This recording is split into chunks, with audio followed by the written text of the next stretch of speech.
22 years ago, West African aviation was flying high under Air Afrique, a prestigious carrier that symbolized unity for the region and progress. Then, almost overnight, it collapsed, leaving an entire region grounded and disconnected. But nature hates vacuum. So out of that void, a little-known airline from Togo quietly rose.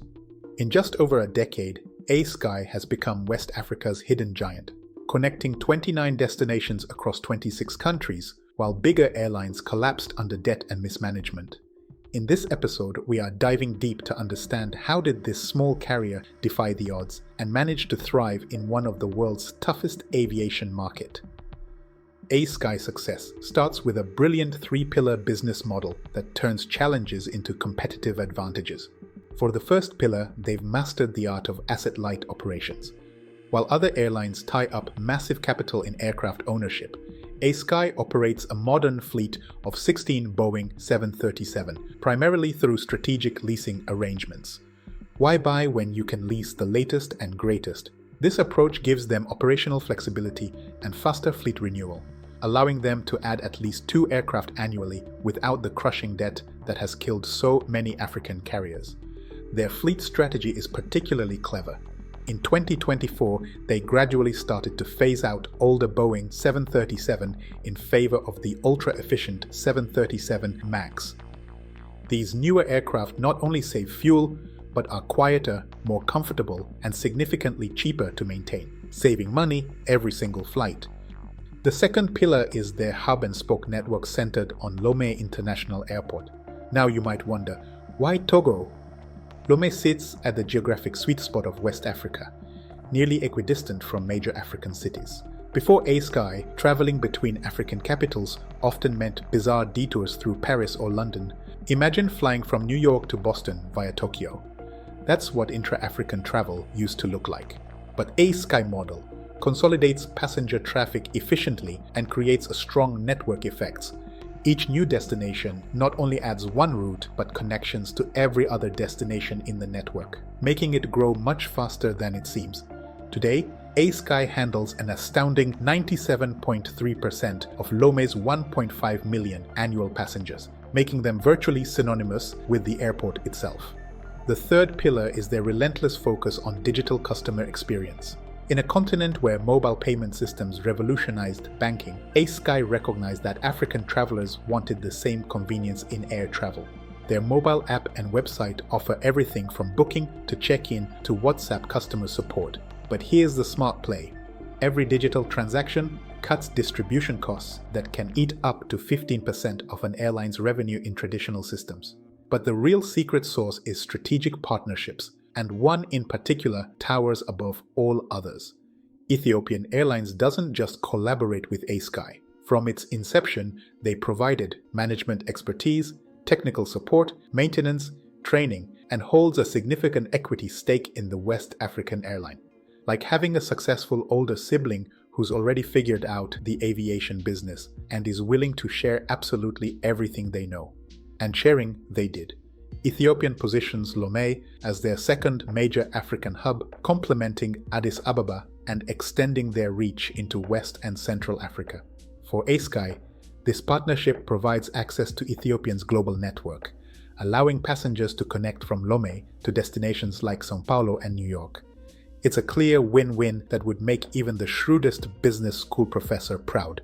The partnership extends beyond Ethiopian. ASKY maintains code-share agreements with multiple airlines: Kenya Airways, Mauritania Airlines, Air Senegal, and Royal Air Maroc. These agreements are like diplomatic treaties of the sky. They extend reach without the massive costs of new aircraft or routes, improve load factors, and create seamless travel experiences that passengers actually want to pay for. This is the brilliance of the multi-hub strategy of Ethiopian Airlines under its Vision 2025.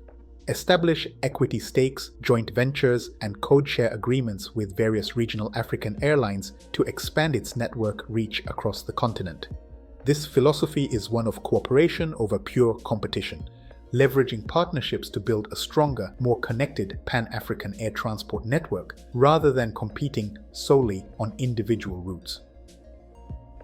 Now for the really impressive part. because making money in African aviation is like spotting a unicorn. Let's talk numbers. Since turning profitable in 2015, ASKY has maintained consistent profitability. They posted $12 million profit in 2021 and $30 million in 2022, while carrying 1.1 million passengers in 2023. And they're doing all this in an environment where operating costs are designed to make airline fail. In Europe or North America, airlines complain when fuel represents 25% of operating costs. But ASKY operates in markets where fuel alone accounts for 40% of expenses. And that's before you factor in the regulatory maze of over 200 different taxes and fees across African markets. Airport fees and navigation charges are often monopolized and can be 2 to 3 times higher than other regions. These taxes and fees constitute 40% to 55% of ticket prices. For reference, on a $100 bill, $50 goes directly to various government coffers before you even consider the actual cost of the service. So how do they stay profitable when the math seems impossible? First, they've perfected the art of cost control with almost surgical precision. Their leasing strategy spreads maintenance costs through monthly reserves, avoiding the cash flow nightmares of sudden major repairs. Their partnership with Ethiopian Airlines affords them maintenance expertise and economies of scale that would be impossible to achieve independently. Fleet modernization is their secret weapon against fuel volatility. Those Boeing 737 MAX deliver immediate bottom-line impact. ASKY is also investing in local infrastructure, including a flight simulator in Lomé and plans for their own maintenance facility, reducing their dependence on external services. But perhaps most importantly, they've mastered the delicate balance between growth and sustainability. While other airlines chase rapid expansion that often leads to spectacular failures, ASKY follows a slow and steady philosophy.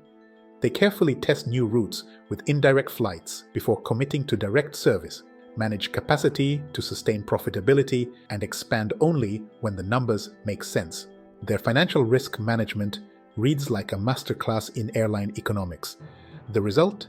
ASKY has achieved what many thought impossible: sustained profitability in one of the world's most challenging aviation environments.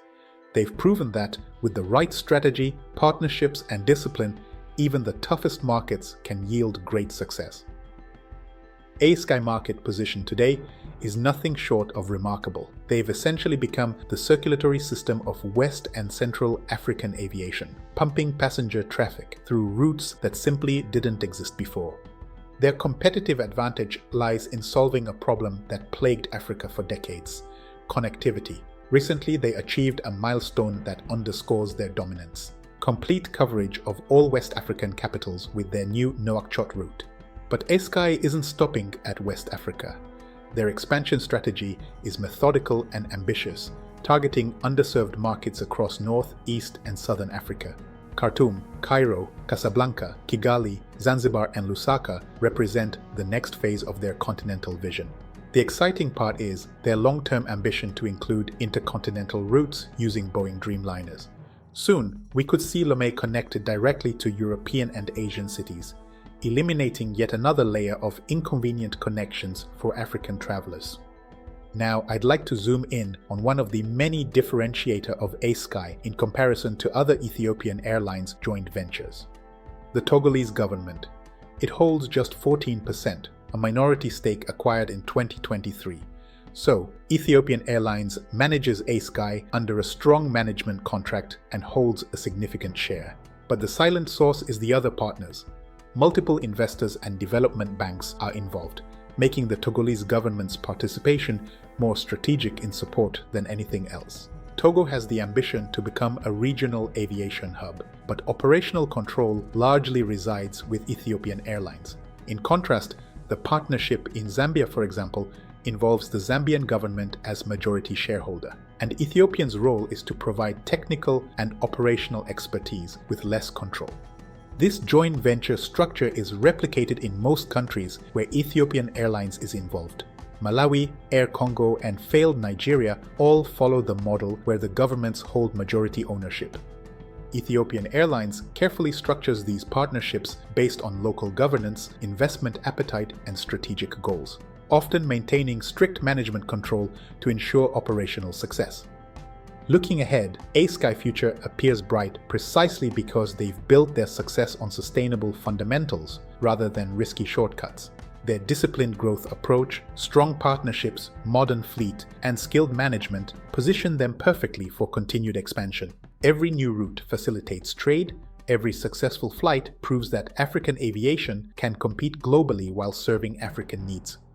Ultimately, the story of ASKY is about vision, patience, and execution. In a market where spectacular failures are common and sustainable success is rare, they've quietly built a profitable, customer-focused airline that's helping to transform how the continent connects with itself and the world. A true Pan-African story.